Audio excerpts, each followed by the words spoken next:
Gongorelli ol bahe, khabira ol bahe maqaa isaatiin dhiifama haa gaafatu, isa keessaan haa dubbisnu, haa wal kabajnu, haa wal jaalannu, haa wal bira dhaabbannu. Humniti amma bara jirru kana miidiyaa taatee jirti. Miidiyaa arra jirru kanarratti obboleeyyan kiyya bakka deemnee bar Oromoo gallaa Bareentos ji Booranas ji bakka hidda lamaanuu. Tanaafuu gargar qoodinsi nurraan fakkaatu, arrabni nurraan fakkaatu. Tanaafuu wanni nurraa fakkaataa wal gargaaru wal bira dhaabbachuu. Ammas waa takka tanuun galinii jira. Namni filatee ganda sanii dhalate hin jiru rabbii fileefi. Waan rabbi namaa file irratti quba waliin laachuun gowwummaan tana geessu hin jirtu. Tanaafuu asirratti guyyaan kun guyyaa dhumaati. Arrabooda nama wal lolu, nama gosaa wal lola, nama gartee gandaa wal lolu, kutaa wal lolu dhugaa rabbii nu keessa rabbiin jiraachisin kakkasii. Isaanillee qalbii rabbii haa kennuuf. Amma wal bira dhaabbachuun nu barbaachisa. Bakka nama rakkataa keenya, jiraataa keenya, qabeenya hanqii harkaa qabnu barnu gaayoo wal taane. Tanaafuu rabbi wal nu haa taasisu, obboleessa keenya umrii haa dheeressu, obboleeyyan keenyaarra tagargaartees hundi keessanuu umrii dheeradha. Warri achi jirtaniis, warri jala jirtaniis, warri gubbaa jirtaniis hundi keessanuu umrii naa dheeradha. Galatooma yoo qiriin isin dhagamte irraan deebi'a dhiifamaanaa isin gaafata. Gammachuu tana rabbitti nu haasufsiisu. Isin warri sa'aatii 4 asirra jirtan kin jazaa keessan rabbi isin haa kafalu. Isiniif obboleessa keenya zakkii horaa bulaa isiniin boone dhugaa rabbi dhiifama naa godhaanillee. Hayya galatoomiyoo xumurattee kabajamtoota ilmaan Oromoo warri bakka adda addaa jirtanii fi warri kaleerraas eda hanga ammaatti waan kana argaa jirtan hundi keessan galatooma. Warri dubbatan kan dubbatin wanni yaadne hundi ta'ee jira. Wanni yaadne waan biraatii miti. Obboleettiin teenya bakka jirtu sanii wanni isin ittiin itti kafalamtee bakka biraa deemtee bilisummaadhaan akka isin dargattu dubbachaa turre kan ammoo goonee jirra. Gaafa kana goonu asirratti waan tokko hubachuu qabdan. Saayiba takkaa'u namni isin wajjin taphachaa turte fatuun isin bigarraa isii qabatee bakka san geessite madaamiin isii miitee tumtee akka gabiraatti maal gooteetii miti. Isaanis tolatti oolanii jiran nuufi isii biraayis galata qaban. Ammoo wanni isaan isii godhan sun garaa waan isin gahiniif ammallee waan biraa waan barbaaddee isin gabbaatee dubbatteef hanga humna teenyaatti carraayinee obboleessa keenya numadii dhaabbatee ammas marsaa lammaffaa akka isin gargaaramtu goonee jirra. Nuufi jarri nu dura godhellee walumaan galata qabna. As keessatti namni isii miidhe tokko hin jiru.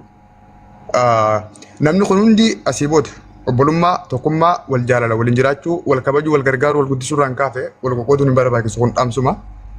Miidiyaa irra nuti yeroo hundi jirra waan ta'eef kan keenya rakkoon qabu walii naasuu dandeenya. Walumaa galatti amma waan gaafachaa turtan waan eegaa turtan Arafaat akkam taate kaja'u argitanii jirtan. Kanaaf warri nu hordofaa turtan galatoomaa dhumatee jira. Arafaat bakka barbaadde geessee jirti. Jarri Arafaat fuudhee jira. Masuulummaan Arafaat saatii kanarraa kaasee bayaanii fi maafuzaa harka jira. Madaamiin takkaa'u kafilli isiidhaa hanga ammatti qamaa naa kennamtuufi malee qamaa waggaa 2 madaamuma isiirra jirti. Maqaa isiitiin jechuudha. Haa ta'u jireenyaa fi wajjin jiraachuu fi dalagaa erguu fi minaaminiidhaaf jara lamaantu itti gaafatamummaa fudhatee achi fuudhee jira. Arafaat asii booda akka nama keenyaa akkuma nama kaanii gabbaatee dalagattee ni jiraatti. Miidiyaa irratti isaa deemaa fudhannee agartan hundi keenya as gubbaa waliin jirra. Walaa kabajnu walaa galannu wal biraa dhaabbannu galatooma. Galatoomaan isiniin jechuuf fadha isin ijoolleen teenyaaf hedduu isiniin boonna. Hundinuu xiqqaa fi guddaan keessan asirratti argamtan hundi galatoomaa warri qaaxiraa bultan hirriba gaarii nuura fa'aa warri qabeenya gumaachitan barakaa khayrii qabdu riskii isiniif fayyadamu. Nutis gammannee akkanumatti illee onnee walitti godhuun wal bira dhaabbachuun feesisaa waan ta'eef baga wal bira dhaabbattan baga wal bira dhaabbannee. Damiina akkuma isin jeetti uummata business connection akka gootaniin barbaada. Yeroon isin yaametti akka dhiyaatan nu biratti kana isinirraa barbaanna. Yeroo barbaadde na yaame ani qophiidha. Yeroo barbaadde. Isin cufaa dabbaalis akkanumatti ijoolleen teenya ijoollee suudii jirtan. Jaal ibsaa fi eenyu hundi keessanuu takka takkaanii miti isin dubbachuuni. Isin hundi keessanuu gara onnee teenya keessa jirtanii jabaadhaan isin ja'a galatoomaa bakka itti isin jalaa nafnu. Shamarran keenya warri wal gargaartan tagargaartee fiddees galata gurguddaa qabdaa. Tagargaaramtee dhuftelleen galata gurguddaa qabdaa.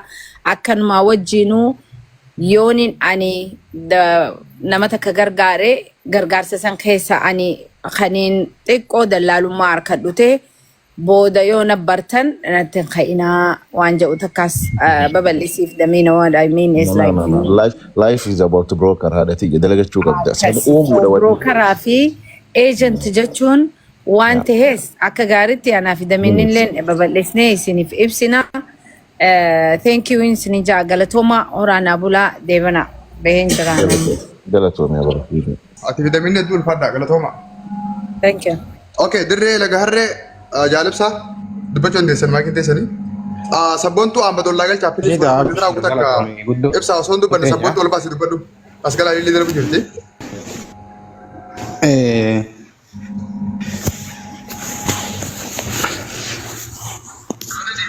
Okay, rakkoon qabu abshiira kasii galatooma ulfaadhaa namni hangamatti wajjin jiru illee ulfaadhaa akkasuma Dr. Rahamaat illee galatoomi Maryamat illee galatoomi. Obboleettii teenyeetti lafaatee ciifiddee asiillee an harkisuun danda'u harkisaan ani bira akkasuma bayaan maafuzaa hundi ulfaadha galatoomaa warri duwwaa jirtan kan amma wal biratti argamtan hundi keessanuu maqaa Oromootiin isin galatoomfannee jira ulfaadhaa isin jenna dirree laga harree itti fufe yaada kan dhalootillee. Yaa guyyaa dheeraa Salaamu alaikum. eegaa kaleellee itti jirtanii fayyaadee isin hundinuu galatooma maqaa zaakiitiin isin hundinuu warri isiif lafa'ee deemee ilaa ganamarraa isin as jirtan hundinuu isin hundinuu maqaa zaakiitiinis galatooma maqaa Oromootiin galatooma Dr. Maryamaanis haa galatoomtu Fatishaanis haa galatoomu Dabbaalis Jaalibsaa isin hundinuu murtii guutoonnis hedduu fayyaadee galatooma Aburashiidhaatti illee je'i isin warri jala lafee hundinuu hedduu galatooma akkasi wantinis murtiinis hedduu lafee jira dadhabee jira ta'aa dadhabee jira inni safuuraa fudhatu galatoomaadha yaa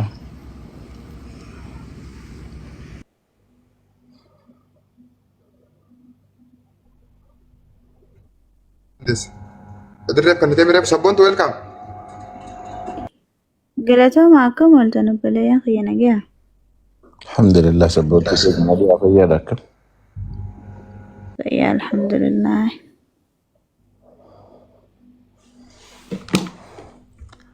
hayya sabboontuu gandi dadhabee jiraati itti oofi.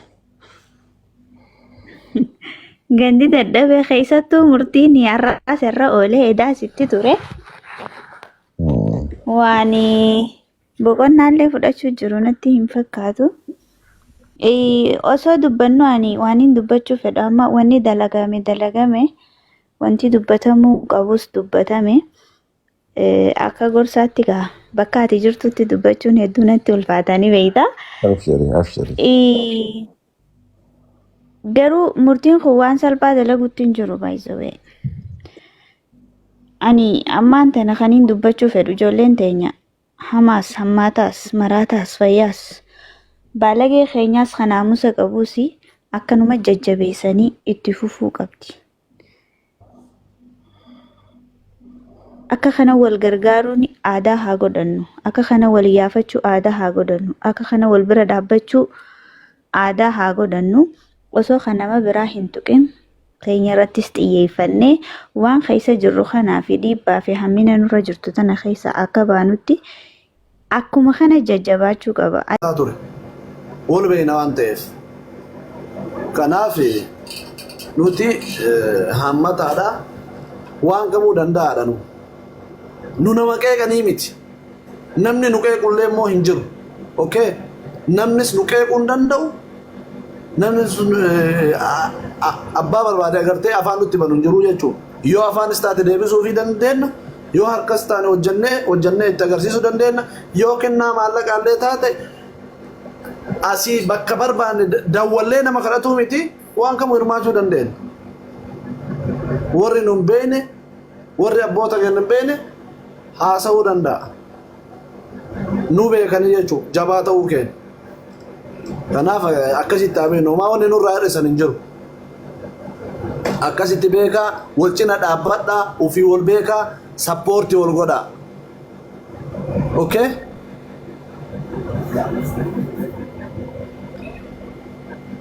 kanaaf wanni guddoon walirra beekuu wayya wal caalu wayya rabbuu quba kanaa wanni wal dabarseef beekeeti دكتور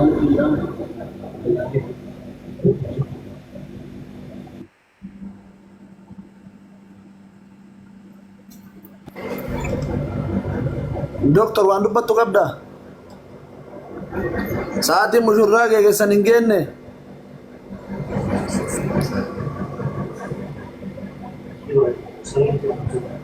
كو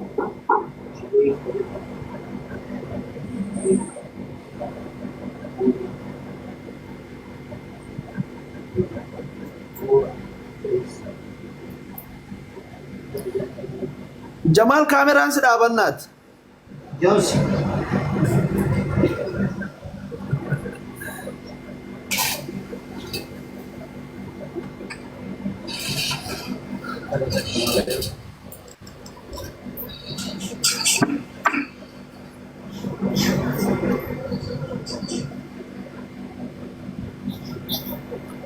كنافي akkas kun mushurranni ol baate koppiliin godha mee sheer godha warra asirra jiru fooloo itti ergadha warra asirra jirtan ashwaashilaa jechuun dandeettan ashwaashilaa jedha dafaa ka warri asirra jirtan fooloo warra asirra jiru ergadha doktoratti ergadha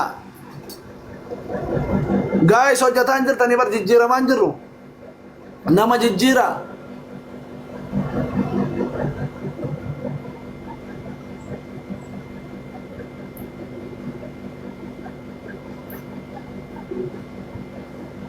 دفع كاشير قدا دكتور بقى كوما سديتا ما جتني كوما دي بقى وف ديمارتني بيان اللي دفيرا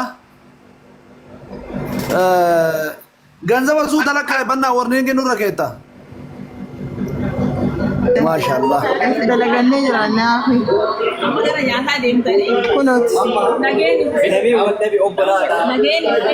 كنوت عرفات لبيه مسكينه والله السلام عليكم ورحمة الله وبركاته. شير قدام السلام ورحمه الله وبركاته شير بنا كده سأتي قرقل أنا ما يبلع لك اسم كيف تبلع؟ وقرأت أنا كيس أرجع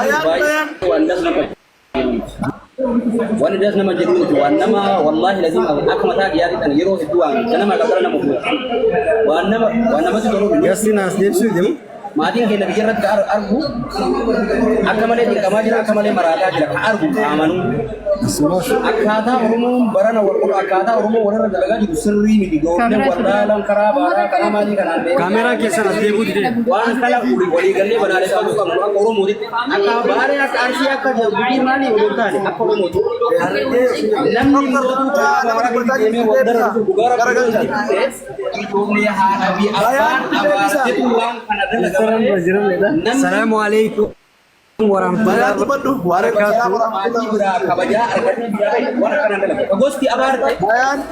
أنا جرات ولمي تجا بقى جراتن. إني والله الليل أبولاد يوتيل إلى الآخر. أكس واللونغ تاجر. جري كس واللونغ.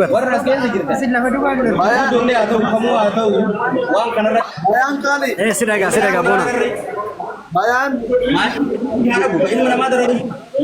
isin daga bagara ko na agarsiise waan barana kana dubban akka hawaasa oromoot mee waan hawaasa waan biraalleen jennu jara keenya ani wanni isiniin ja'u yoo jiraate nuti akka Harargeettis akka Arsiittis alagaa miti yoo obbolaan kutaa Oromiyaa kana hunda mara caalaa namni walitti dhiyeessuudhaan namni walitti obbolummaa dhiyaatu Harargeetti Arsiidha. Ilmaan Arsiidha ilmaan Siikoo Mandoo Xumuugaa Bareentooti. Nuti ilmaan Afran Qalloo Bareentooti. Kaan ilma Humbannaa Bareentooti. Kaan ilma Murawwaa Bareentooti. Kanaaf nu ambaa miti alagaa miti akka ijaalagaatti wallaallee duula warra bannuu miti. Kanaaf obboleeyyan lamaa waan dhabeef dubbii furtanii gandatti galchinaadha. Jabaadhaa obbolummaa isa jabeessa. gandee ganda miidiyaa kana gubbaa deemtee fuula barbaadan ganda namaa walitti jala dhaga'uu qabdu.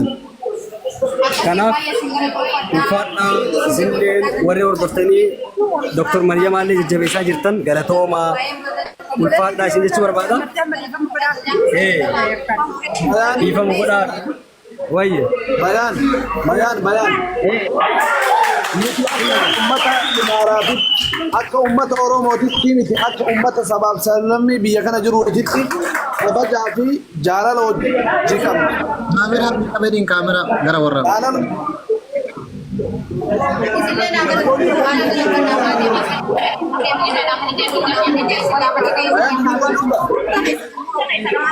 Isin dhagaa jirtu fufa boonayye. Akka nama ummata biyya kana jiruutti jaalala kabaja guddaa hojii qabnaa jechuudha. Ayidallam dhiiga kennaa miti dhiiga kennaa miti nama sabaaf sablammii biraattu wal hammannee jiraataa jirraa jechuudha. Dhiiga lellee isin bira turre manni mana nyaataa onu gashuu didanii wanni hamtuun sirraa ture jechuudha. Galatoomii.